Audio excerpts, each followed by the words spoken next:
Plany uległy zmianie. Zamiast twierdzy płot będzie fort.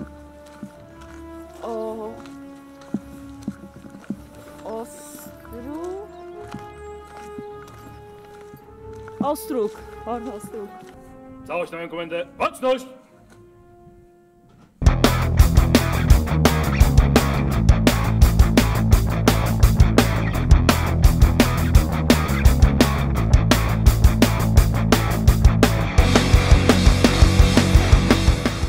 A teraz idziemy, ponieważ mamy blisko, więc idziemy zobaczyć Fort Ostróg.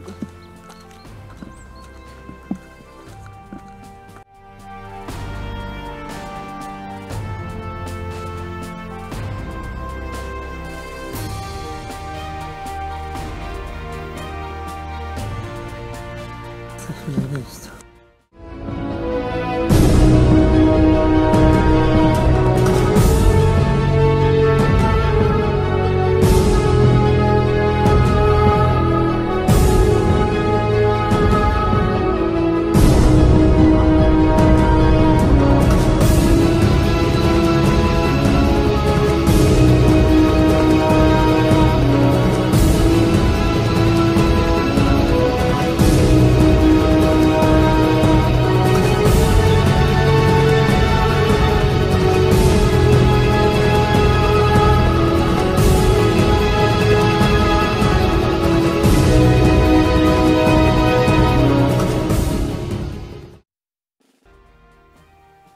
To mógł być najlepszy filmik w naszej karierze, ale nie będzie.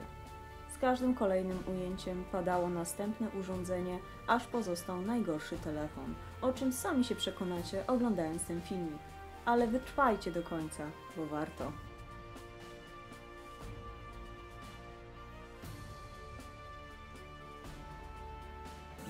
Piękny widok na twierdzę. Dzierżawcą portu Spitsberg-Ostróg od roku jest Muzeum Obrony Wybrzeża ze Świnoujścia. Gdzie Świnoujście, a gdzie Srebrna Góra, zapytacie? Cóż, my też byliśmy zdziwieni. Taka miła niespodzianka dla mnie, świnoujścianki. This summer, one man. Baczność! Obywatele Rzeczypospolitej! W nocy dzisiejszej odwieczny wróg nasz rozpoczął działania zaczepne wobec państwa polskiego, co stwierdzam wobec Boga i historii. W tej chwili dziejowej zwracam się do wszystkich obywateli państwa w głębokim przeświadczeniu, że cały naród w obronie swojej wolności, niepodległości oraz honoru skupi się dookoła wodza naczelnego i sił zbrojnych oraz da godną odpowiedź napastnikowi, jak to już się działo nieraz w historii stosunków polsko-niemieckich. Cały naród polski, pobłogosławiony przez Boga, w walce o swoją świętą i słuszną sprawę zjednoczy się z armią i pójdzie ramię przy ramieniu do boju i pełnego zwycięstwa. Warszawa, dnia 1 września 1939 podpisał prezydent Rzeczypospolitej Ignacy Mościcki. Spocznij! Kiedy 1 września usłyszeliśmy ten komunikat, byliśmy zdziwieni, ponieważ to dowództwo mówiło nam, że wojny nie będzie. Myśleliśmy, że nasza silna armia pogoni Niemców aż pod sam Berlin, a kiedy to Anglia i Francja wypowiedziały Niemcom wojnę, to my z kolegami zakładaliśmy się w którymś z niemieckich miast, opijać będziemy zwycięstwo. Lecz rzeczywistość była zupełnie inna, ponieważ pomoc nie nadchodziła. Kampania wrześniowa trwała zaledwie miesiąc, była to przegrana batalia. Tą bitwę przegraliśmy, ale wojna dalej trwa. Znajdujemy się na terenie niemieckiego Oflagu. Chodźcie, pokażę wam, jak tu żyjemy. Oflag 8B był obozem jenieckim dla oficerów. Czemu zatem oprowadza nas zaledwie sierżant? Według zapisu konwencji genewskiej każdy z oficerów zachować mógł swoje wygody, a ordynans pewnego rodzaju wygodą był. Pomagał się ubrać, uczesać, umyć, czy na przykład wyczyścić buty. Ja trafiłem tu z majorem Władysławem Steblikiem za próbę ucieczki z obozu przejściowego. Teraz już wszystko jest jasne. Obóz obozem, ale jakaś wygoda musi być. Na drugą część korytarza przejdziemy tajnym tunelem. Jest tu bardzo dużo, a te przeklęte szkoły nawet nie wiedzą, że są wychodzi. Chodź.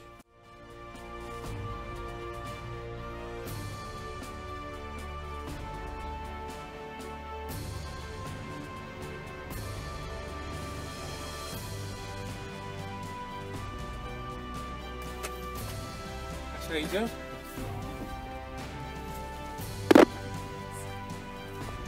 Matko Boska.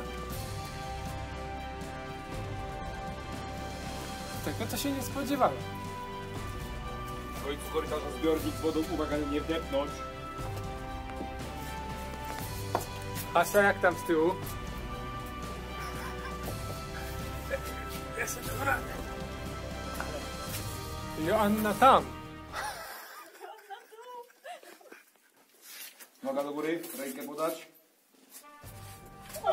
Jesteśmy. Słuchajcie, idziemy do góry. Tajne, wąskie przejścia są atrakcją takich miejsc, o ile nie ma się klaustrofobii. Na terenie fortu w 1913 roku powstało największe w Europie schronisko młodzieżowe. Ale ruszać się!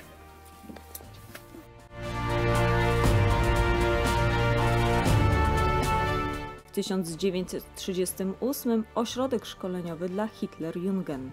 Jednak 15 grudnia 1939 powstaje tu oflag o zaostrzonym rygorze, czyli oflag 8B Silberberg. Żeby tu trafić, trzeba było sobie naprawdę nieźle u Niemców naskrobać. Dlatego pierwsi jeńcy trafiają tu w styczniu 1940. Jesteśmy jednymi z nich. Trzeba uciekać. Najłatwiej na południe, przez protektorat Czech i Moraw, stamtąd do Włoch, Szwajcarii i Francji, gdzie formowała się polska armia. Każdy z nas przynajmniej raz podjąć próbę ucieczki. No to nie ma wszystkie skutki. Idziemy! Do obozu trafiali również oficerowie rezerwy oraz wywiadu, a także komuniści.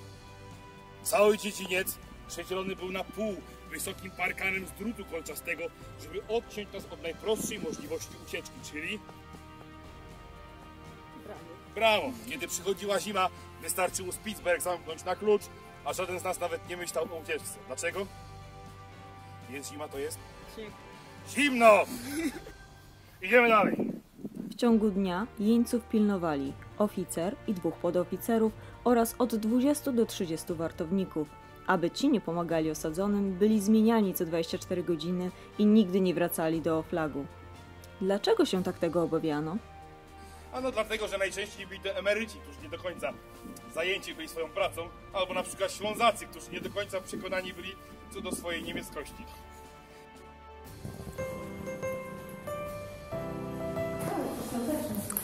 A to kuchnia. Jednak jedzenie, które było tu podawane, nie potrafiło sprostać zapotrzebowaniu dorosłego mężczyzny.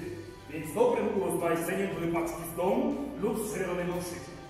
Ale jak wygląda ta paczka? I kto ją szykował?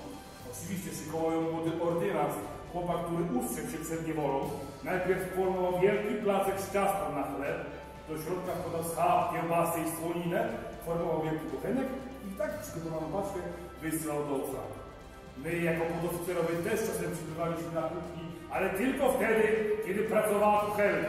Kobieta wysoka, z czarnym wąsem, przypominająca bardziej włoskiego hydraulika niż kobietę i do tego strasznie źle gotowała. Więc żeby zjeść normalny obiad w miarę normalnej godziny, trzeba było pomagać zabierać jej ziemniaki, tak jak wy nam teraz pomożecie.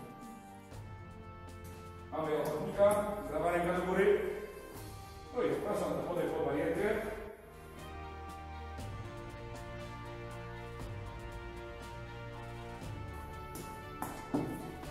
Bezpieczny nóż. Otwieramy cebulę, żeby się nagrała.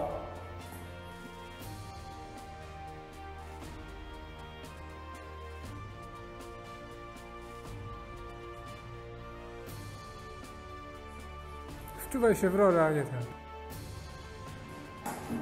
Szybciej! Bez dyskusji!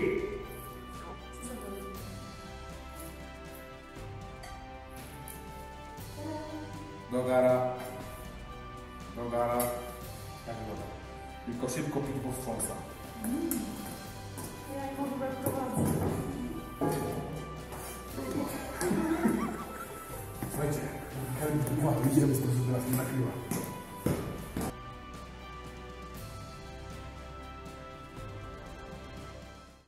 Sypialnia jak jadalnia umiejscowiona była w starych pruskich kazamatach, takich jak ta. Temperatura od 8 do 10 stopni przez cały rok, więc nieprzyjemnie. Musieliśmy uciekać, już wcześniej wspominałem. Musieliśmy robić kukłę, więc teraz mamy ochotnika po raz kolejny, który zrealizuje nam kukłę, która przypominać będzie polskiego oficera. Ale już biegiem! Dostępne poduszki, koc, kołdra. Ma to wyglądać jak człowiek. A nie jak oficer wojsk pancernych, taki mały? No ja bym się nie nabrał. Tak jak mówił. Nie szło to zbyt dobrze, więc Niemcy po 3 razy w ciągu nocy sprawdzali naszą obecność w łóżku. Lecz jeden z naszych kolegów postanowił mi to mocno utrudnić. Był to Tadeusz.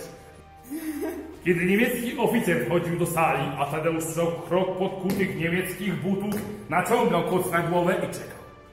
Gdy wartownik podchodził, Tadeusz napinał się cała. Kiedy wartownik podnosił koc, Tadeusz wystrzeliwał spod niego tak mocno, że jego głowa lądowała na twarzy niemieckiego wartownika. On zupełnie nagi wyskakiwał z łóżka i wykrzykiwał coś po polsku.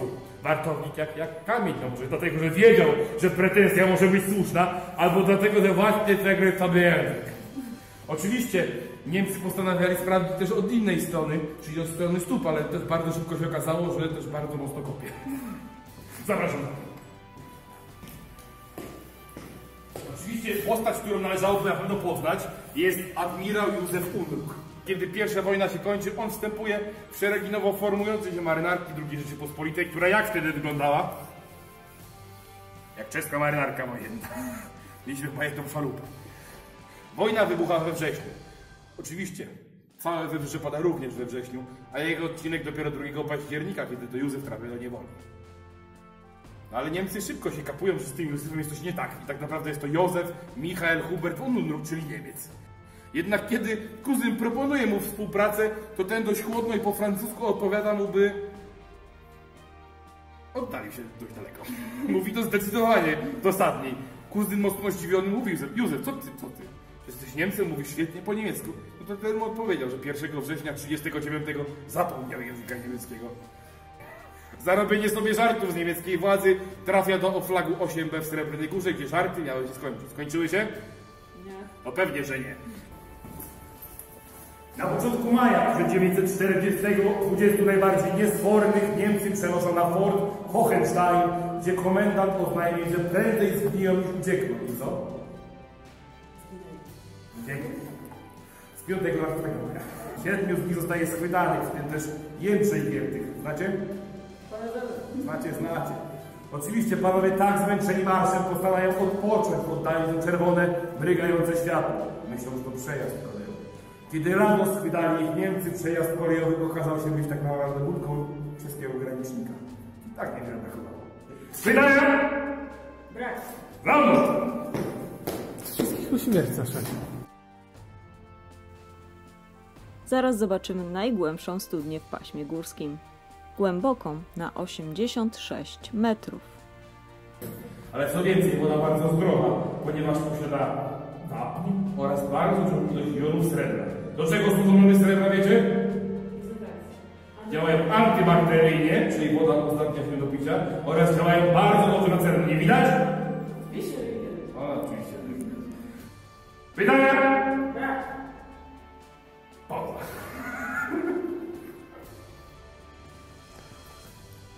Jesteśmy po wizycie w forcie Ostrów. Mieści się on naprzeciwko twierdzy Srebrna Góra. Na pewno warto go odwiedzić. Jak zresztą widzieliście na materiale wcześniej, po prostu fenomenalny przewodnik. Kuba z moich rejonów, z mojego rodzinnego Świnoujścia, który tutaj przyjechał, żeby po prostu zarażać Was pasją do historii, którą widać, że ma w sobie. No i po prostu sposób, w jaki on mówi, przedstawia, super sprawa. Także na pewno zachęcam Was do odwiedzenia tutaj fortu Osu. 15 zł kosztuje bilet normalny, 10 bilet ulgowy. Także nie jest to majątek, a na pewno bardzo fajna przygoda i warto